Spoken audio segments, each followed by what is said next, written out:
Morning, everybody. Hi, it's Ken Phelan. I'm the Chief Technology Officer for Gotham. Thank you for joining us in our series of monthly conversations with some of the best and brightest cyber security. Well, at least, that's a big tagline there, Bojan. So I'm with Bojan Simic today. Bojan is the founder, CTO, and now CEO of HYPR, a passwordless company. So thanks for coming today, Bojan. How are you doing? Are you ready to go here? Yep. You said you're in your New York office. It's very bold of you, just working in New York like things are normal. Yeah. It's actually the streets were somewhat crowded this morning, which is surprising. I'll take it. It seems like the city's starting to come back to life, and the sun is out, which is good too. Awesome. So maybe just give a quick intro. Like, for people who obviously don't know you, you look like a young guy compared to me anyway. So you're a young guy. You're a founder of a company. You're in this interesting space. What brought you into cyber and caused you to start a company? Yeah. So for me, I have a traditional computer science background. I went to school at the University of Kentucky for computer science, which is where I grew up. I'm a fan of bourbon as a result, and horse racing. But anyway, besides that, I got into technology because I was one of those kids that solved all the IT problems for their entire family. And eventually I ended up going to school for computer science. And then I wrote an application actually in my early career as a software engineer. And that app ended up getting hacked in a big way. And I knew nothing about security at that point. And so I tend to have a bit of a obsessive personality when it comes to, technology and interesting subjects. So I kind of dove headfirst into the world of application security and network security and all that stuff, and really took that as an opportunity to start a career there. And after that, I moved into jobs doing things like penetration testing, running security teams, doing software architecture type stuff, all of that, before ultimately starting a company that works in this industry of passwordless. And, it's just the next obsession, because as somebody who works in security for a few years, you very quickly realize that most of this stuff happens because of lost or stolen credentials. You make that like a just so story, but nearly everybody I talk to in the cyber industry has got a plan to start a company in their back pocket, or we just sit around in bars talking about the next company somebody wants to start.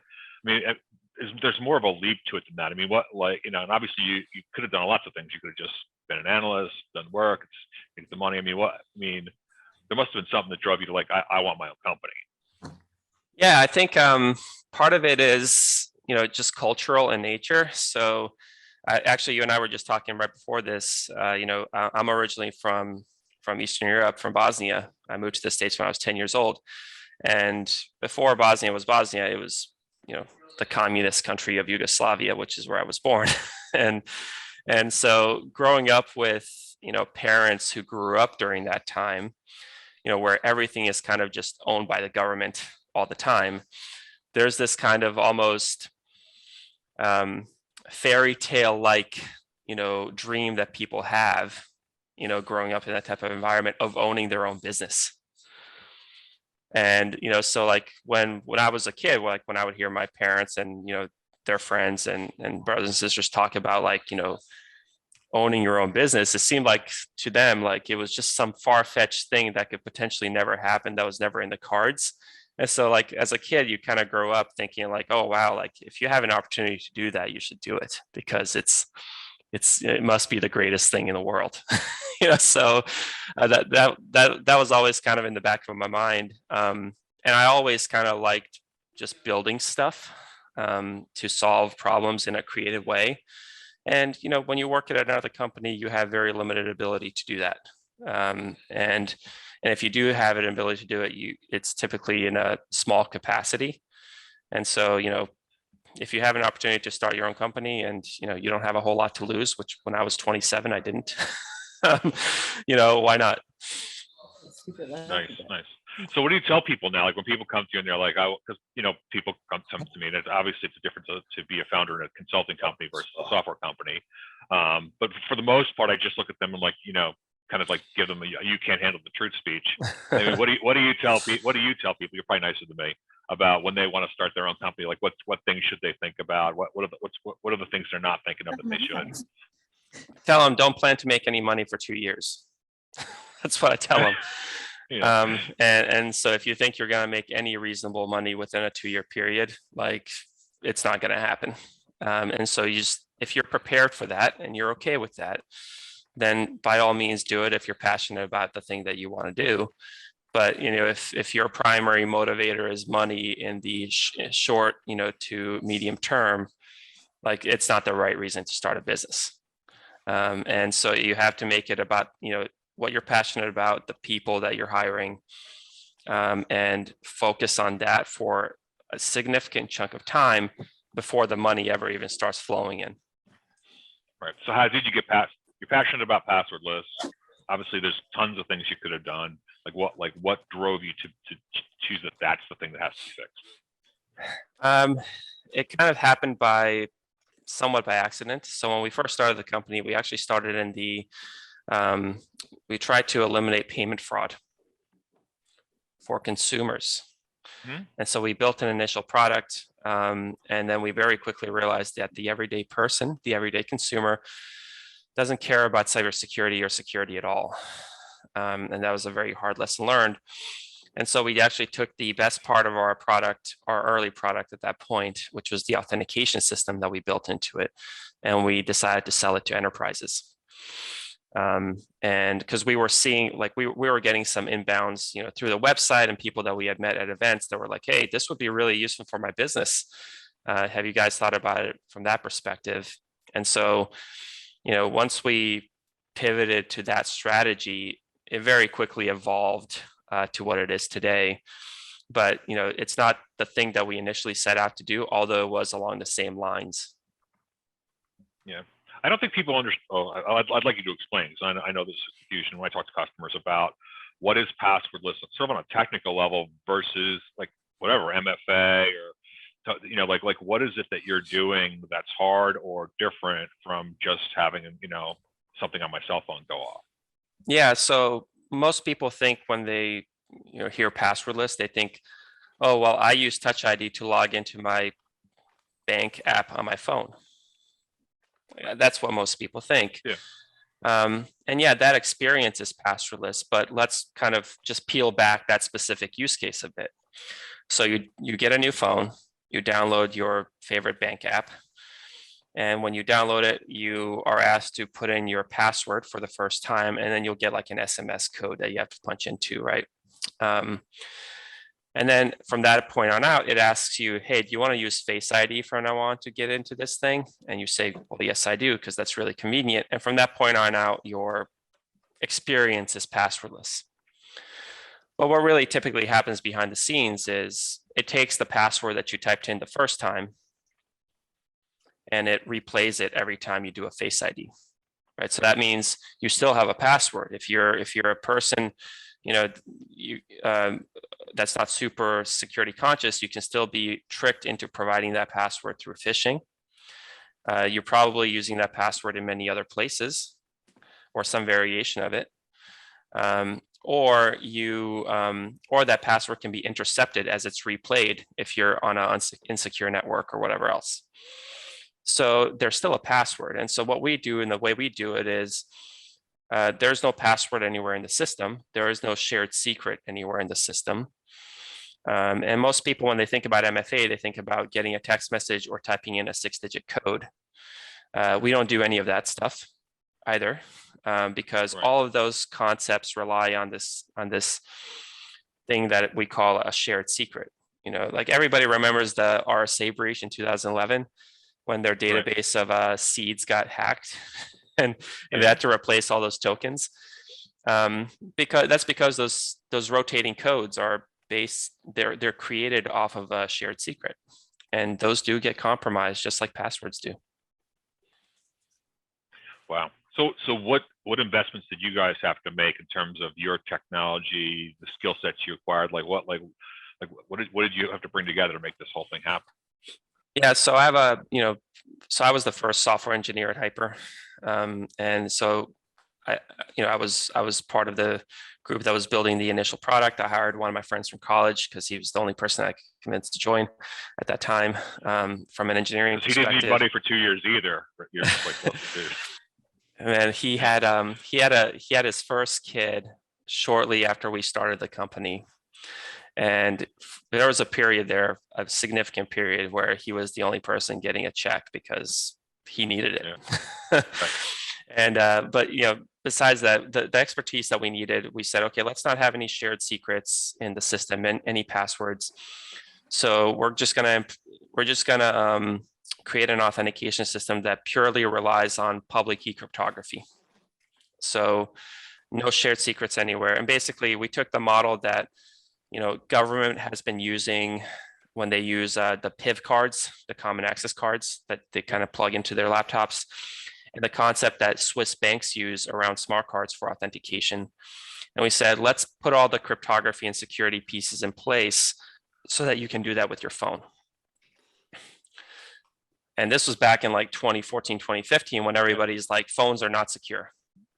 And so we started, it was before, like hardware-backed key stores and things like that were available on mobile devices. So there was a lot of evangelism, a lot of convincing, a lot of cryptography expertise required to build the initial product. Cool. So, I mean, I obviously see a lot of customers who are interested in passwordless. It's on the to-do list, but I also feel, I mean, I don't know how frustrated I feel sort of frustrated because I think customers just, it's important, but not as urgent as it needs to be because it's just not getting done. I mean, are there barriers to it? I mean, am I feeling that right? Do you feel like everyone's doing it, or where do you feel that? What's the state of the marketplace from a maturity perspective, I guess? Yeah, most of the organizations that are doing it today are in highly regulated industries. So financial services, insurance, payments, energy, lots of energy companies lately. Right. And that's because, they're the ones just getting killed by phishing attacks and ransomware and things like that, right? So if you think about, ransomware specifically, the way that ransomware spreads is it lands on one machine. It steals a cache credential that's in memory, which is typically a password. And then it uses that password to connect to every other computer in the network and spread the ransomware there. If the person didn't log into the computer with a password, that ransomware can't spread beyond that one machine it landed on. And so that's very appealing to a lot of businesses. And of course, people keep getting phished, right? There's this concept of push fatigue. Like, how many push notifications do you get to your phone a day? And people are just blindly accepting them. And so that happens a lot. And then people keep getting phished. I don't know about you, but like, or your family members, but my dad gets like phone calls probably on a daily basis with the person or the voice on the other side of the line is like, hey, sir, can you read me that or punch in that code that we just sent you? Right. The difference is 2 years ago when my dad would get that phone call, the voice on the other side would be a human being speaking to him. Today, it's a bot. And that process has become highly automated over the last couple of years. So it used to be a lot of effort for hackers to phish someone. Now it's automated and trivial, and anybody can do it. And so that shift. It's getting better and better. It's just, I mean, Yeah. the quality of the phishing attacks is going way up. Yeah. So that shift, you got. And even like the OMB guidance that was the executive order that was updated recently around zero trust, right? It said to get zero trust, you have to have phishing resistant authentication. Nobody knows like what that is really. Most people don't. And ultimately what it means is you have to have authentication that people cannot be tricked into providing, which means they cannot be tricked into typing something in or have something intercepted. And if you think about most MFA, like Google Authenticator, the RSA app on your phone, like Okta Verify app on your phone, Microsoft Authenticator, like all of those things, you're typing something in or accepting something that you could be tricked into providing. And so a lot of businesses are like, well, what is this thing now? Right, which is concerning. No, and I think, I love this sort of government guidance on zero trust coming, but I think it's I don't say it's confusing people, but it's not, to your point, like they use these phrases and people just look and go, what does that mean? You know, it's not as prescriptive, I guess, is what I would like it to be, so people kind of move down that road. Yeah, it's fortunate, and the government kind of has to, not be super prescriptive, because then it seems like they're making the requirements, or playing favorites with specific approaches. But this is where, Listen, I'd be fine with the next executive order specifically saying just buy HYPR and you'll be fine, but it probably won't happen, I guess. well, like what they typically do is they'll support certain standards. Right. So like the FIDO standard is a phishing resistant way of authenticating. And they even said, I think in one of the referenced pieces in the executive order, said FIDO is the gold standard for phishing resistant authentication. Now everybody's like, well, what does that mean? And so look, there's a portion of the market that is highly educated in the space, and they proactively go out and look for things. But the vast majority of the market is just reactive in nature, and that's okay. They'll get there eventually. Yeah, well, it's challenging as a consumer and as a reseller, because I don't say everybody, but nearly every cybersecurity technology we sell says something about how they stop ransomware, since everybody's worried about ransomware. So they get fatigued, right? They get fatigue of like, you keep selling me this stuff. Meanwhile, ransomware keeps happening. And so I've got customers saying, well, what good are you if you sold me EDR and you sold me this, and you sold me that, and you sold me, and yet still there's ransomware. So I think somebody has to qualify the different values of these technologies. Yeah, I think that also, with a lot of these technologies,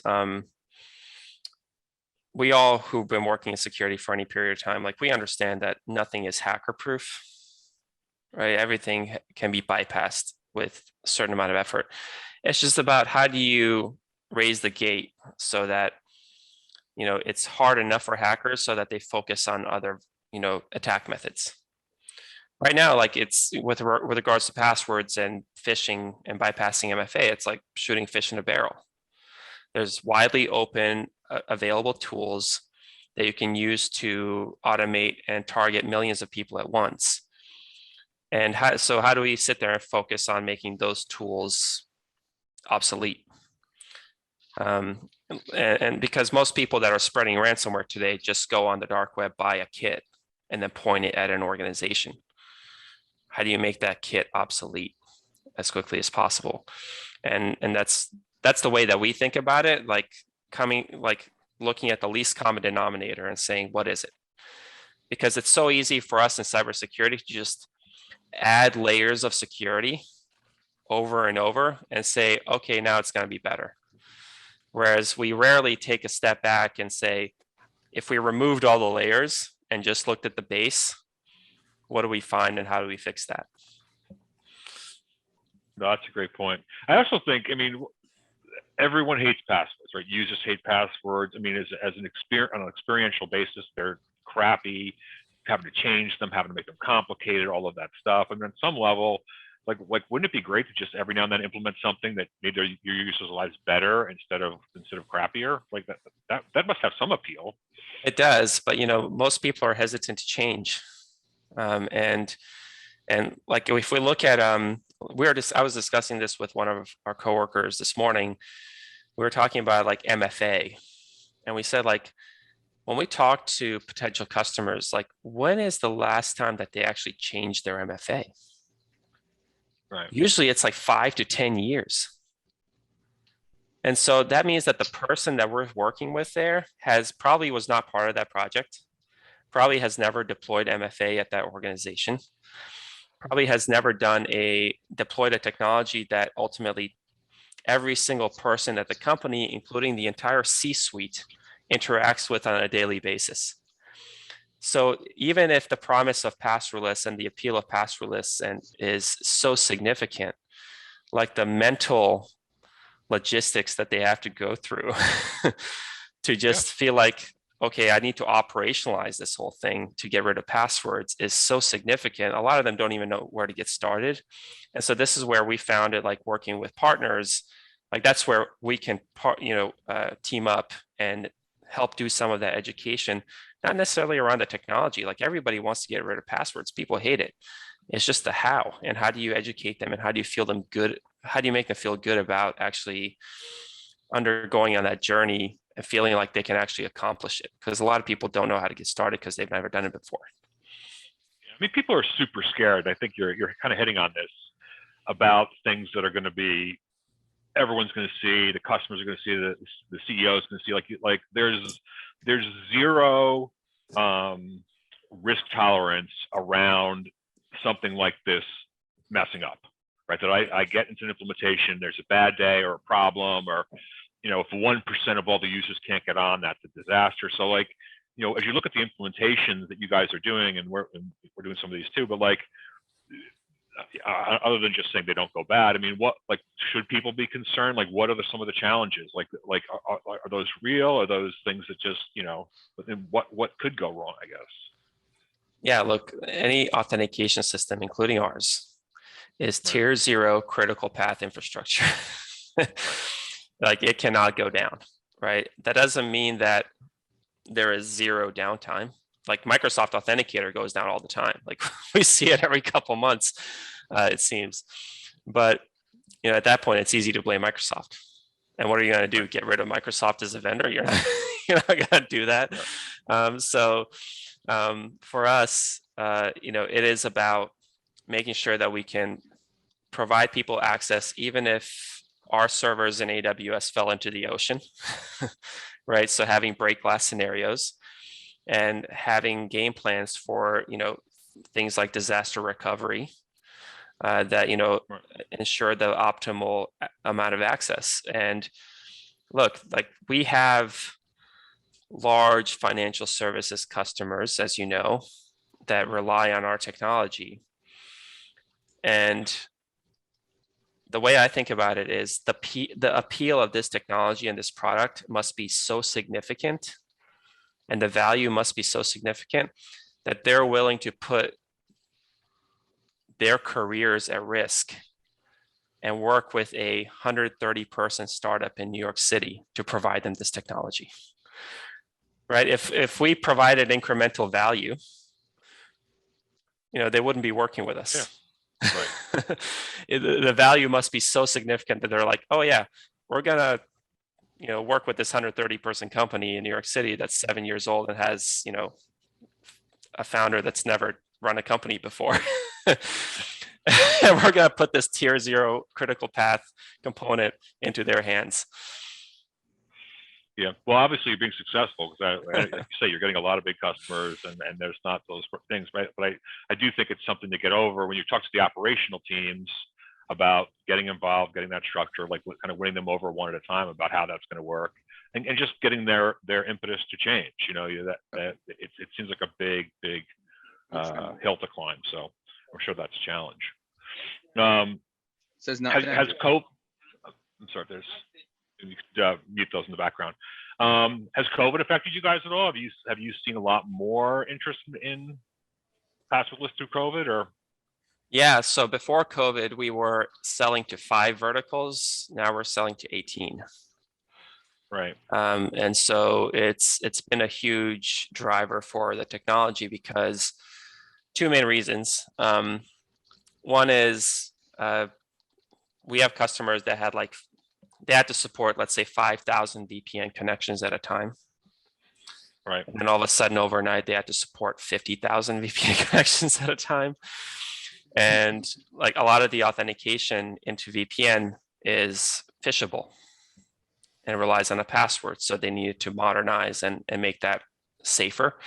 And then they also had to open up a bunch of infrastructure to be accessible from the outside world through things like remote desktop.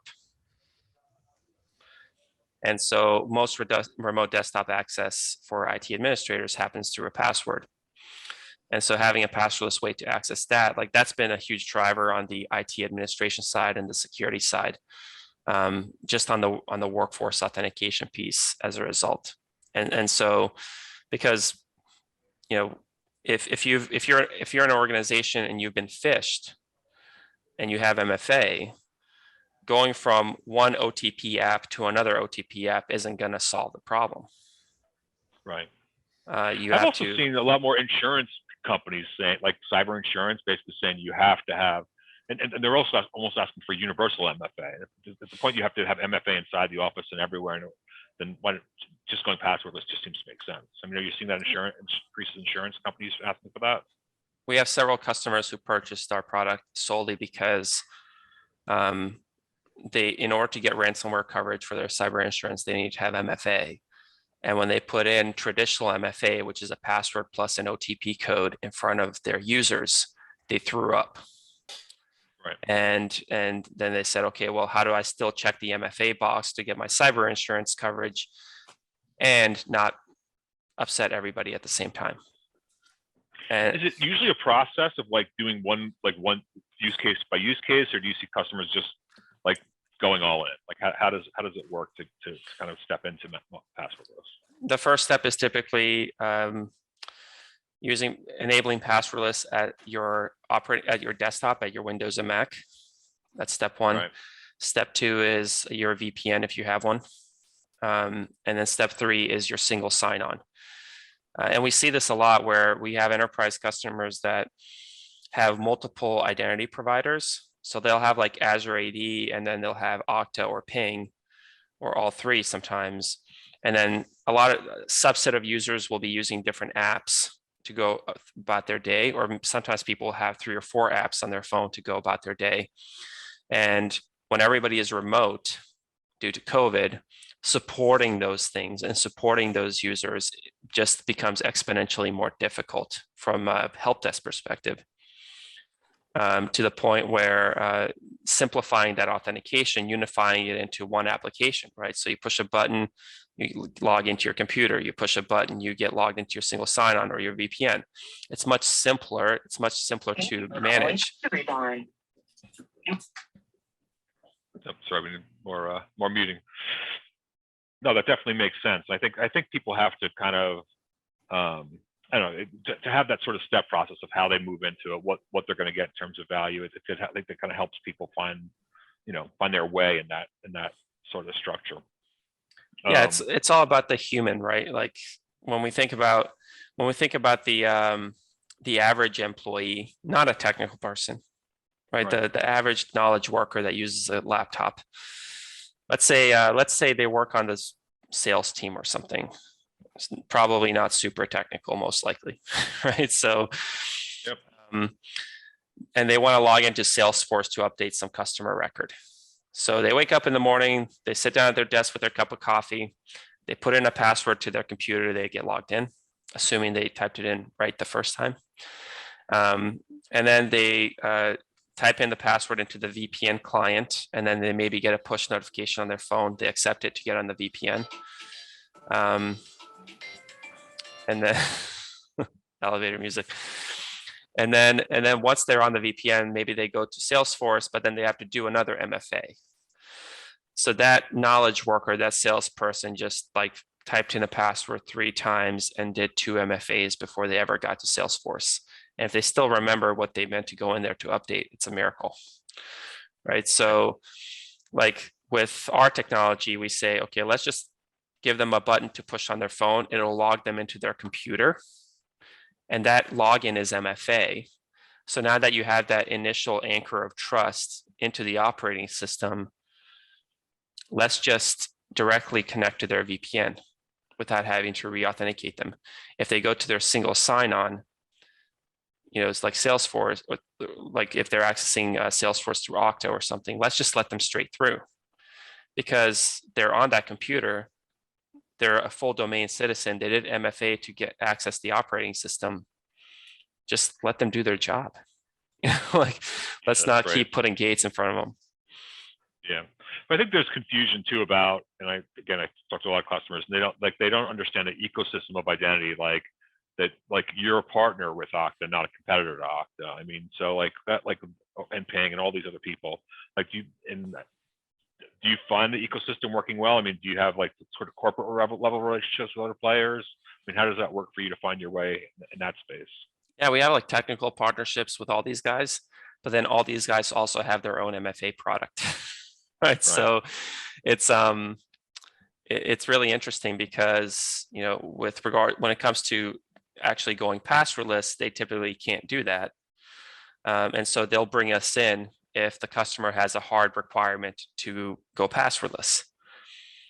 But if their customer has a requirement to just have MFA, just to check the box, any MFA, they're like, oh yeah, just use ours, because why wouldn't they? Right. And so, but the good news is, for us at least, more and more customers are saying, no, it has to be passwordless MFA. And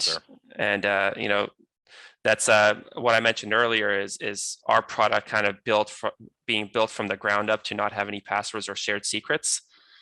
Like, we're the only ones, who can say that. Like let's say if you I am a fan of paying Anavocta, but if you took their product code, the actual source code, and you did a control F and searched that entire source code, and you typed in password, you would have thousands of results across that code base, right? And with HYPR, you don't have a single result. And so that's the fundamental difference in the products, and it's a fundamental approach. Just like, if you if you tried to find any components of a gas combustion vehicle in a Tesla, you wouldn't find it, in terms of the engine. It's the same parallel. No, that's awesome. So what's on the wish list for you guys? Like, as you guys grow, and are there features you're doing? Are there integrations? Like, what's sort of on your list of things to do as you guys mature? Yeah, the big thing that we're working on right now is we're able to go into an enterprise and tell them, okay, you have MFA right now, we're just going to make all that passwordless. And that's great. And we can reasonably go into any large company and say, we'll get rid of 85, 90% of your passwords. The passwords will, always have some place for a good chunk of time. I think anybody who says otherwise is foolish. But the next big thing for us is, how do we make it so that your employees, new employees, can be onboarded without ever having to set up a password? Like, that's the next thing that we're working on, because right now, companies are shipping laptops to new employees with a Post-it sticker, under the lid with the default password.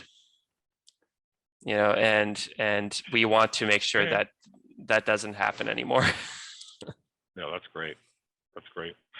It's a great space to go to. So let me just, I guess one of the things that I thought of on this, because I was having this conversation with somebody else, and kind of switch gears a little bit about third-party risk. And I think, like you say, on one level, you guys are a cyber company, whatever, but on another level, you're a 130-person software company. I mean, how do you guys make sure that you're not passing along problems to your customers? I mean, how do you stay safe? Because as a 130-person company, you've got all the challenges that everyone has, plus you're a high priority target. I mean, how do you guys fight that battle of not being the next SolarWinds? Well, it's also, the number one way that we do it, outside of getting SOC 2 and ISO compliance and all that stuff, which we have and we had to get and we do, right? The primary thing is sipping our own champagne, so to say, right? Like, if we're providing this value to our customers, like every single employee at HYPR, every single application at HYPR should be passwordless. And so we practice what we preach, and that's a big part of our security posture. The other part is, and the nice part about being a startup is, our entire tech stack is very modern, right? Infrastructure as code. It was there from the beginning. And I'll give you an example. A part of our product is written in Java, right? And so Log4j did affect us. But when Log4j happened, we were able to put in a hotfix and deploy it to every single tenant across all our data centers, all the regions, within 2 hours. And if you're a big company, you can't do that. If you didn't If you're a big company, you're still identifying where Java is 2 months later. Yeah. And we were able to immediately have all the data and all the logs and all the metrics, and we were able to monitor okay, well, we just deployed this to these 50 customers, and this many people have authenticated in the last 30 minutes, and this is, there's no delta in error rates that we're seeing. So, this thing is working. Let's do the next batch and the next batch.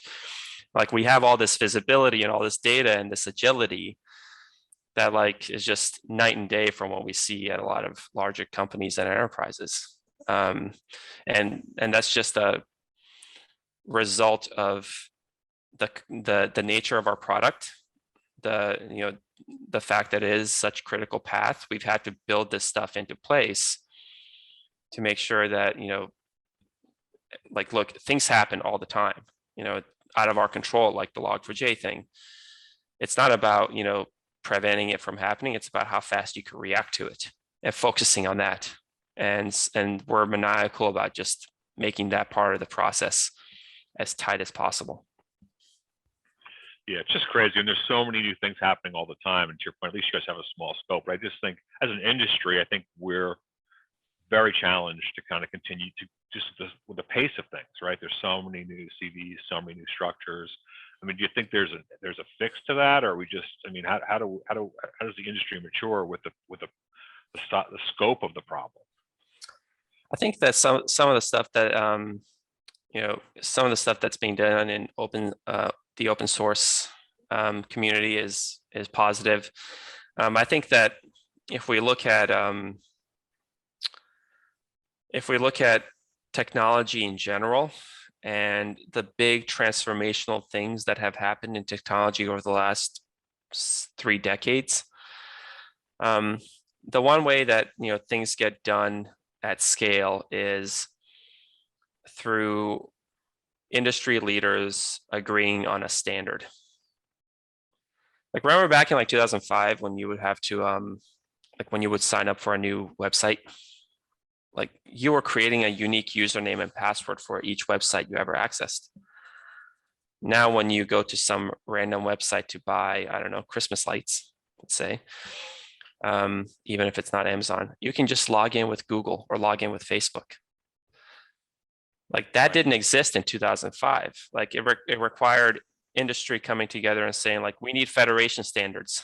Let's create OpenID Connect and SAML, and everybody's going to agree that this is the path forward, and we're going to implement it.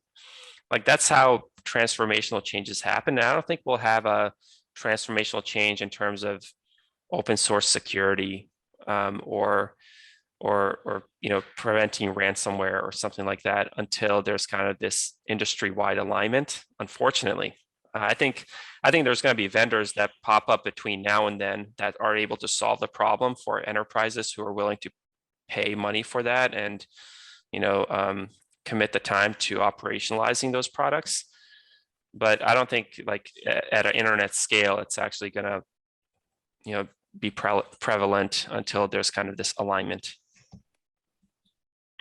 Well, yeah, sitting around waiting for people to agree is always hard. But in theory, I think that, like you said, the consumer side of it just pushes it, and people just have to make these kind of changes. It's impossible for normal sized companies to operate and be safe right now. I'm not sure how you do that. So, yeah, like when we first got involved in the FIDO standard, the open standard for phishing resistant authentication back in 2014. Like, we rewrote the first implementation in October 2014. And back then, the people involved in that were a lot of the folks in financial services. But like, Apple does not participate in very many open standards. Like, that's just from a cultural perspective. And I think in 2020, 2019, Apple joined the FIDO Alliance, like, to be a part of it. And I was like, that was just a watershed moment.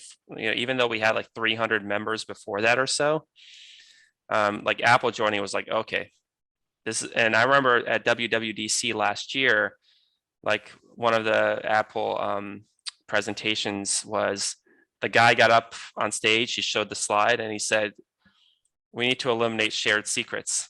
And I was like, I've been saying that for like half a decade.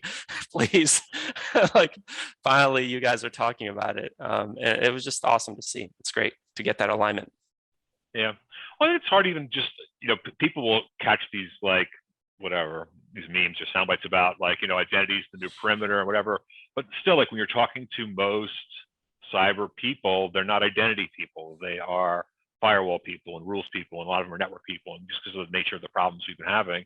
And I don't, I don't think they're catching this perspective of, as we continue to go out and distribute all of our people across the planet and all of our services across the planet, and we talk about zero trust, but then sometimes we hand those marching orders to a firewall guy.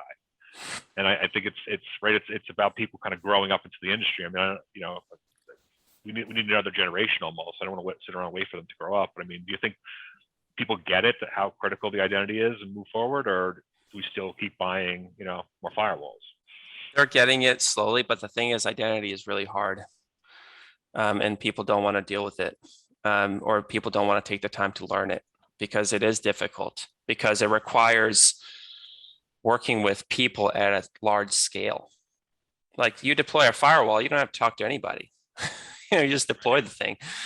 Like, when you're deploying a new identity technology, you have to talk to the CEO. You got to talk to all these people, and it is difficult. It's scary. It's hard. And I read some stat. I don't know if it's still accurate or not, but it said 54% of cyber budgets are spent on identity access management, like identity and managing all the identity stuff related to it. So if you look, I think, what was it, Bank of America said they had $1 billion cyber budget that they announced couple months ago. 54% is $540 million. Where is that going? If that stat holds true for them, that's a lot, man. That's a lot. Yeah. Well, a lot of it is them managing their customer identity. I think that's kind of another issue, which is managing customer identity if you're a bank is a hard problem. Interesting. I think I saw some questions. I know we're about, 45 minutes in, which is about maybe time to take some questions. Kelly, can you maybe open up the mics and see if anyone has anything that they would like to ask Bojan? I saw Mary had a question in the chat. Yes, I don't know if you can hear me or not. Good morning. Yep. Hi, Mary. Yeah, I was just curious as to, the future of identity, what your hopes and dreams are in terms of another system, right? Decentralized identity that depends on blockchain, where you're not putting all of your identity elements in one place, such as with your, bank, and they have all the data, but they just have a validation of your identity, right? And whether you think that will eliminate fraud, is that the direction most financial institutions would like to see the world go to? Or are we going to have to go to some other solution? Is your question primarily with regards to government or industry in general? I think it's government and industry. I mean, there's fraud that costs us all more for every single good that we buy, because our identities are always in jeopardy. Every time you open up a credit card because you want to get the 10% off of your purchase that day, right? And they're asking for your social into a device that you don't know if it's trusted or has been tapped into. So there doesn't seem one aspect as passwords into companies, but as we're doing more digital transactions, as you mentioned, yes, you can say, here's my Google identity and I'm going to share it with the world. But then once that gets compromised, now all of your accounts that you've allowed access via that one are compromised all at once, right? So what's your philosophy just outside of your day job that you think might yield some fruit, right? What's that next thinking group that people will actually come together to solve this for the next generation of businesses? I'll focus on the United States because that's where I live, and I think that's where most of us are. We see some of the Nordic countries are, for example, already doing this, right? Okay. Which is good for them. But in the United States, we have a much more decentralized form of government, right? Each state, each county can do their own thing. Yeah. And so I think that at a federal level, I don't think anything with regards to decentralized identity will happen anytime soon, as a result of that, because states' rights and all that. But I think that at the state level, there's going to be certain states that do make that a priority, and I think that will happen over the coming years.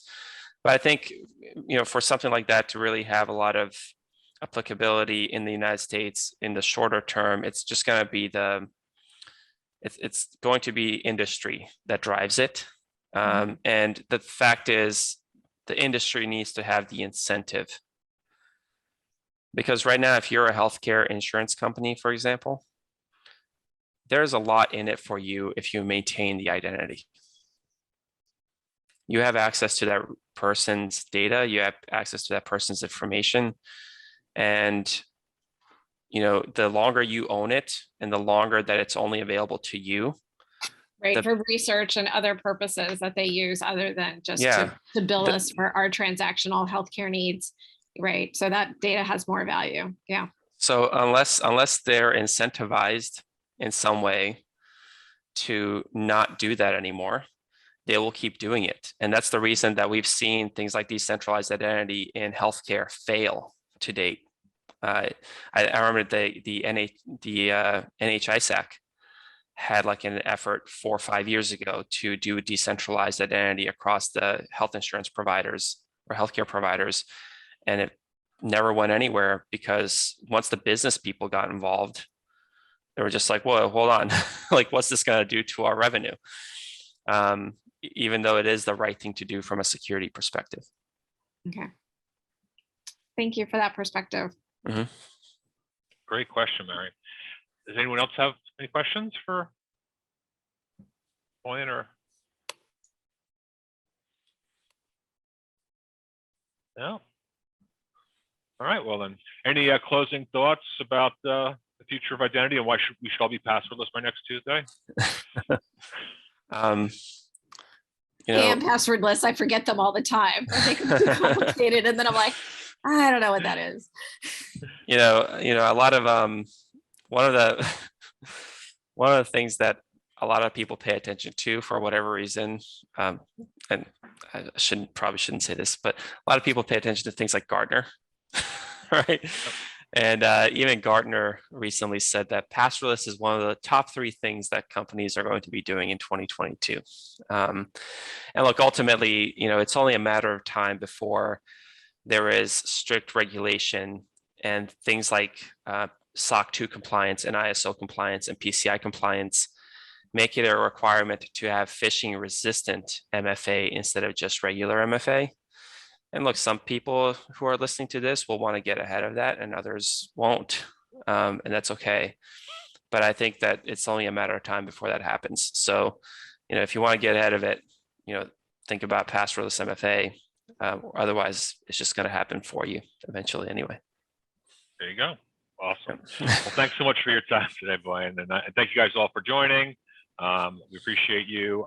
You'll see this up on YouTube, so share. And if you have any questions, please reach out to your Gotham reps or myself or HYPR. We're glad to help you with any questions that came up today. Everybody have a great day. Thank you.